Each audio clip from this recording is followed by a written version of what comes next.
Dear students and dear friends, स्वागत है अपने चैनल पॉलिटिकल साइंस एसबीएम में। आइए अब हम सीटेट का पेपर सॉल्व करते हैं और सीटेट के पेपर में पेपर नंबर 2 को सॉल्व करते हैं। और ये पेपर होता है आपका 6 to 8 के लिए, यानी जूनियर यानी लेवल 2 का पेपर है। और इसमें हम लोग सॉल्व करेंगे मैथमेटिक्स एंड साइंस का जो सेक्शन है, पार्ट है, गणित और विज्ञान वाला पार्ट हम इसमें सॉल्व करेंगे। इससे पहले हम लोग सीटीपी का पेपर, लैंग्वेज के दोनों पेपर बतौर हिंदी और इंग्लिश फर्स्ट सेकंड दोनों पेपर हम लोग सॉल्व कर चुके हैं और सामाजिक अध्ययन का भी सॉल्व कर चुके हैं। कई लोगों की डिमांड थी कि मैथ्स का भी इसको सॉल्व किया जाए, अपलोड किया जाए, इसलिए उसी क्रम में हम लोग अब गणित और विज्ञान का पेपर देख रहे हैं। तो आइए सॉल्व करते हैं बिना देर किए हुए। तो केवल हम डायरेक्ट आंसर बता दे रहे हैं, आप इसको सॉल्व कर लीजिएगा। समीकरण तो 31 का जो आंसर होगा आपका, क्वेश्चन नंबर 31, इसका आंसर होगा ऑप्शन नंबर 1। ऑप्शन 1 सही होगा। क्वेश्चन नंबर 32 है, इसका आंसर होगा आपका 32 का आंसर होगा ऑप्शन 1 -9। क्वेश्चन नंबर 33 है, निम्नलिखित में से कौन से 2, 3 और 11 से विभाज्य हैं। तो 2, 3 और 11 से जो आपका विभाज्य है वो है आपका A and D. A and D यानी 8448 और 9636। ए एंड डी इसमें 2, 3, 11 से विभाज्य हैं। नेक्स्ट क्वेश्चन है क्वेश्चन नंबर 34। तो 34 का आंसर होगा, इसको अगर सॉल्व करते हैं हम तो सॉल्व करके आंसर आपका आएगा क्या 0.03 बार। ऑप्शन 3 सही होगा इसका आंसर। नेक्स्ट क्वेश्चन है क्वेश्चन नंबर 35। यदि P बराबर इतना तो P को मानक रूप में निम्न द्वारा व्यक्त किया जा सकता है। तो जो इसका स्टैंडर्ड फॉर्म जो है आपका ये होगा ऑप्शन नंबर 4, 1.773 इंटू 10 की पावर 11। ऑप्शन 4 सही होगा क्वेश्चन नंबर 35 का आंसर। क्वेश्चन नंबर 36 है, किस संख्या से अगर हम इसको गुणा किया जाए तो गुणनफल आपका इतना का व्युत्क्रम हो। तो 36 का आंसर होगा आपका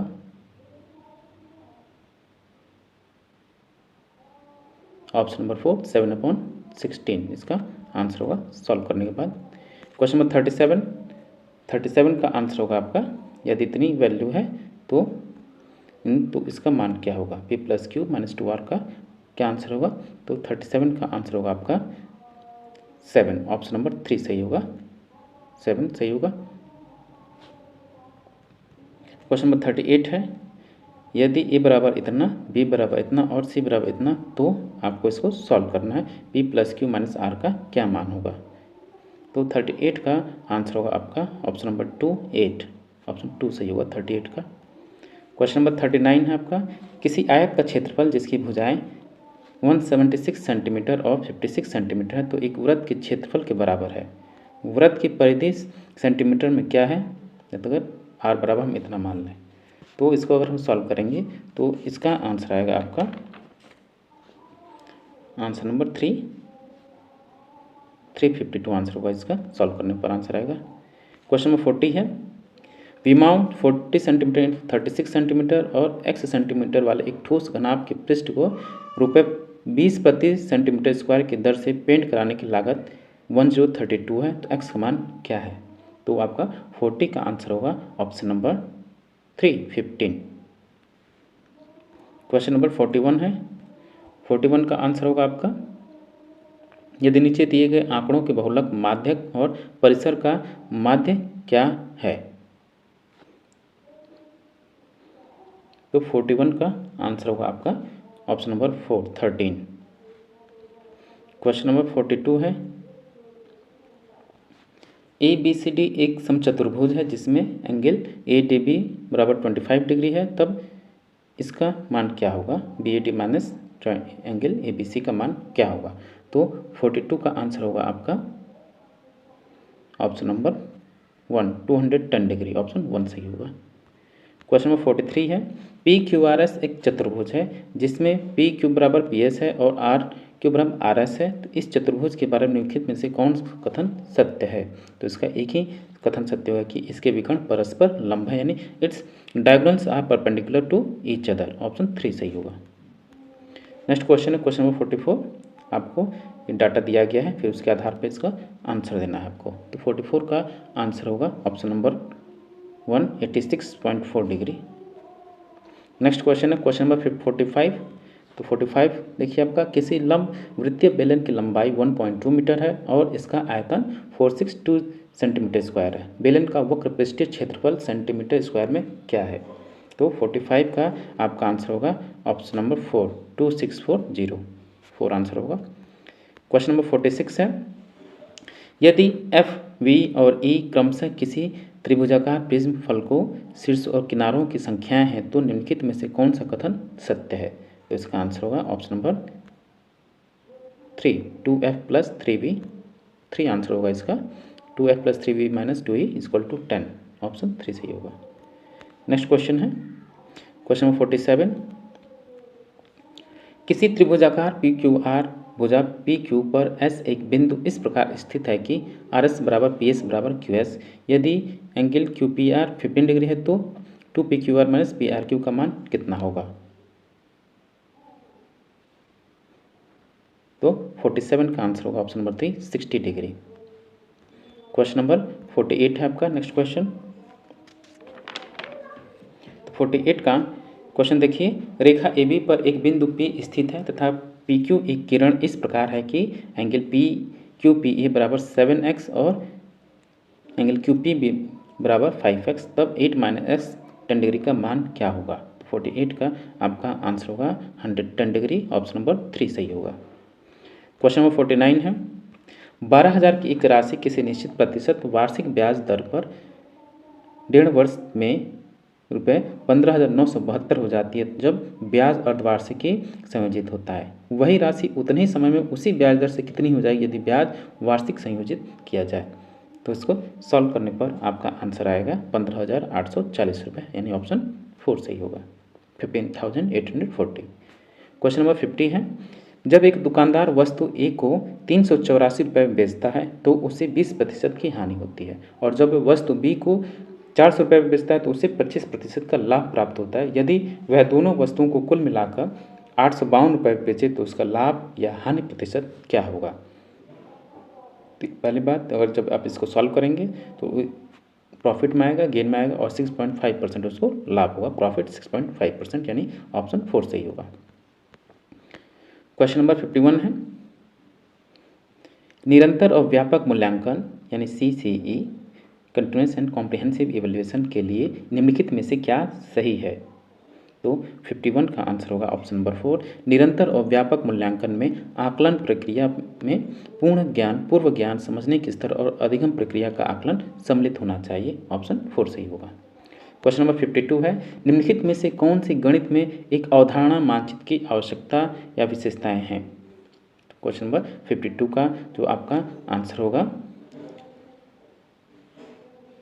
ए एंड बी होगा कि ए सही होगा। एक तो यह अंशदायी उप अवधारणाओं का उपयोग करके एक अवधारणा के वैचारिक विश्लेषण को निरूपित करता है, और दूसरा बी होगा, इसमें ये संकेत चिन्हों के साथ दिशात्मक है और दर्शाते हैं कि कौन सी अवधारणा किसके लिए पूर्वापेक्षित हैं। तो 52 का आंसर होगा आपका केवल ए एंड बी, यानी ऑप्शन 2 सही होगा, A and B. Next question है क्वेश्चन नंबर 53, गणित की प्रकृति के बारे में निम्नलिखित में से क्या सही नहीं है? गणित की प्रकृति के बारे में क्या सही नहीं है आपका? तो इसका आंसर होगा कि स्कूल स्तर पर गणित में शिक्षार्थियों में विशिष्ट अभिवृत्ति आवश्यक होती है, ऐसा कुछ नहीं है। ऑप्शन 4 इससे डिसमैच है, यानी ऑप्शन 4 सही होगा इसका आंसर। क्वेश्चन नंबर 54 है नेक्स्ट क्वेश्चन आपका, निम्नलिखित में से कौन सा कथन गणित की पाठ्य पुस्तक के संबंध में सही नहीं है? गणित की पाठ्य पुस्तक के संबंध में क्या सही नहीं है? तो क्या से नहीं है कि गणित की पाठ्य पुस्तक में केवल हल किए गए उदाहरण होने चाहिए, ऐसा बिल्कुल नहीं है, इसलिए ये गलत है, तो सही नहीं है ये ऑप्शन 3। तो ऑप्शन 3 इसका राइट आंसर होगा क्वेश्चन नंबर 54 का। नेक्स्ट क्वेश्चन है क्वेश्चन नंबर 55, गणित की कक्षा में तर्क वितर्क के संबंध में निम्नलिखित में से कौन से कथन उपयुक्त हैं? कौन से कथन उपयुक्त हैं? इसमें बी उपयुक्त है और सी उपयुक्त है। ऑप्शन नंबर 3 सही होगा आपका कि यह अन्य अनुभवजन्य विषयों की तरह हमेशा ही गणित में मददगार होता है, ये सही है आपका। तर्क वितर्क के लिए यह गणित शिक्षा में स्वतः शोध दृष्टिकोण का भी एक हिस्सा हो सकता है, ये बी और सी दोनों सही है, यानी ऑप्शन 3 सही होगा, B and C. Question number 56 है, गणित में एक कंजक्चर क्या है? गणित में यानी a conjecture in mathematics is क्या होगा? तो है आपका अपोजिशन और conclusion that is assume to be true on a tentative basis without proof, यानी एक प्रतिज्ञप्ति या निष्कर्ष है जो बिना प्रमाण के एक स्थायी आधार पर सत्य माना जाता है, वही उसी को हम कंजक्चर बोलते हैं गणित में, ऑप्शन 2 सही होगा। नेक्स्ट क्वेश्चन है क्वेश्चन नंबर 57, गणित की एक शिक्षिका अपने विद्यार्थियों के समक्ष निम्नलिखित समस्याएं रखती है, तो इसका आपका आंसर होगा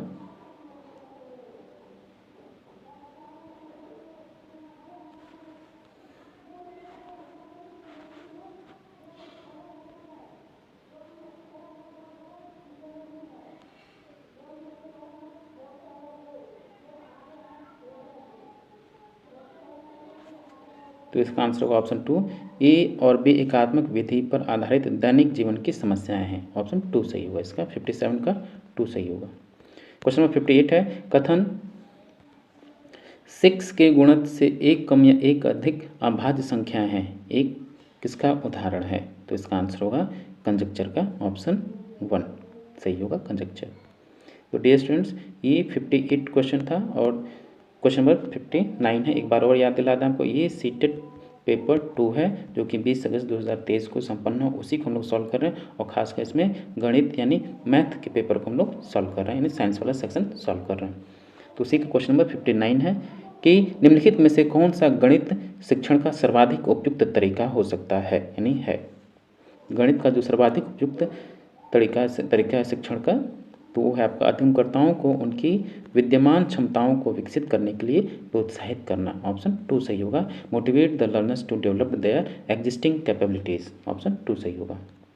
क्वेश्चन नंबर 60 है, एक शिक्षिका अपनी कक्षा में दैनिक जीवन की परिस्थितियों से विभिन्न उदाहरणों की चर्चा करती है, जैसे कई अन्य पटरियों को पार करती हुई एक रेल पटरी, 2 अथवा अधिक सड़कों को पार करती हुई एक सड़क, अंग्रेजी वर्णमाला में H या Z इत्यादि।